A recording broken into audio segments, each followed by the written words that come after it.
Hey y'all. So you know your girl's on a diet, right?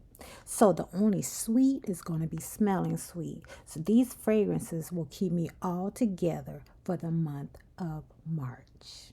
First we have Kayali's Yum Pistachio Gelato. Is a unisex fragrance with notes that include pistachio, lily of the valley, and whipped cream.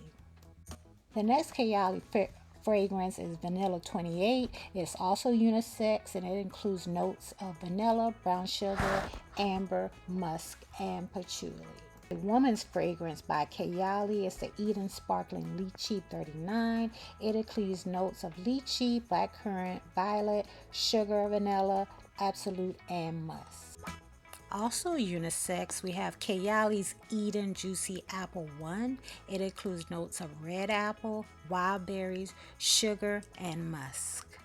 The last fragrance is one I'm trying to finish up. It is Britney Spears Fantasy. It is a woman fragrance. It has notes of kiwi, white chocolate, orris root, and woodsy notes.